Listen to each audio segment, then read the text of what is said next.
En travaillant, en fait, on a croisé une femme à un feu rouge avec un bébé sans faire la manche. Et ce jour-là, on s'est dit, ah ouais, quand même. Il y en a qui sont vraiment malheureux et nous, toujours, on est en train de se poser la même question. Combien d'argent on va faire? Combien de clients on va faire? Est-ce que la recette, elle est bonne? On s'est dit, au lieu de penser comme ça, essayons de penser autrement. C'est-à-dire, venir en aide à ces gens qu'on croise sur nos routes à chaque fois qu'on travaille. Donc, on a décidé de faire un petit groupe WhatsApp juste entre amis, une dizaine d'amis taxis pour venir en aide à ces gens-là. Et le jour même, on s'est dit, bon, par curiosité, on va tenter le coup, on va envoyer le lien du WhatsApp de l'association sur les réseaux taxis. Et le même jour, une centaine de taxis ont intégré le groupe. Taxi Story. Taxi Story. Taxi Story.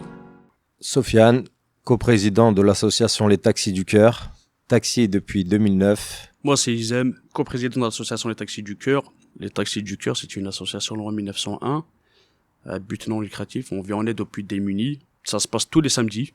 L'association, elle existe exactement depuis le 11 décembre 2016. Donc, les débuts, on a commencé par faire des petites actions. Moi, je faisais avec mes amis, avec la famille. Après, on s'est rencontré avec Sofiane. Sofiane, il faisait un samedi, moi l'autre samedi, ainsi de suite. D'autres personnes nous ont contactés. Ils venaient, ils faisaient des maraudes avec nous, ils donnaient un peu d'argent. Et après, ça a pris de l'ampleur et on était obligé d'officialiser la chose. Toute l'année, vraiment, tous les samedis, on s'efforce de faire une centaine de repas, entre 100, 150, 200, ça varie par rapport à des familles qui cuisinent. Et nous, on vient avec nos véhicules, taxis ou particuliers, on récupère ces repas et on les distribue le jour même.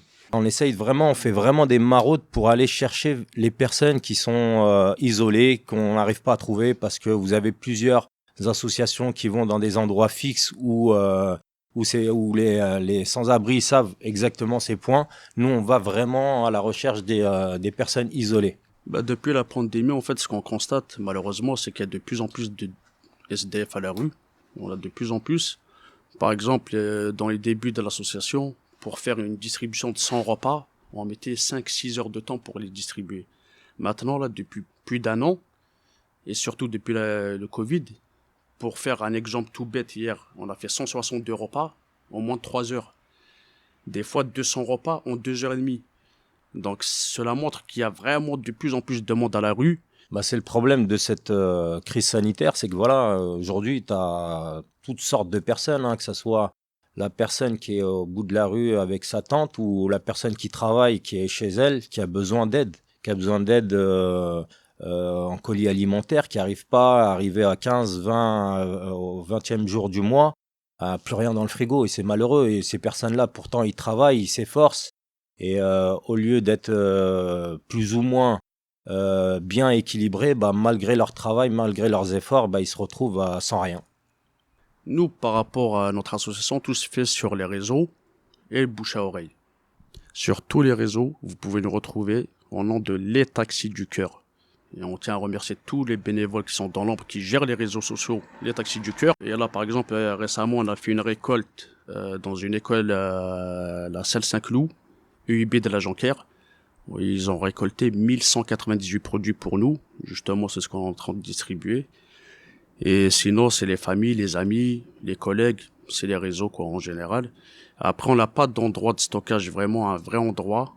Nous, notre gros handicap, c'est ça, justement. Si on avait quelque chose de grand pour stocker, on pourrait faire beaucoup plus de choses encore. Après, on fait avec les moyens du bord, on n'est pas subventionné. Ça représente un grain de sable dans le désert, mais c'est mieux que rien. Nous avons en tout pour tout distribué 19 802 repas, plus de 6 500 kilos de denrées alimentaires pour les familles dans le besoin, 39 agneaux entiers, 500 kits grand froid, énormément de kits d'hygiène. Là, on a finalisé la 3e opération pour les puits au Bangladesh. On en a fait 101 en tout, 101 puits. Une sortie à la mer pour les enfants défavorisés août 2017 et 35 vélos trottinettes pour les enfants, sans compter énormément de vêtements, adultes, enfants, chaussures, des loyers impayés qu'on a pu financer grâce aux donateurs, des nuits d'hôtel, factures impayées, ainsi de suite. Et on tenait à remercier vraiment tout le monde. Nous sommes seulement des intermédiaires. Sans les donateurs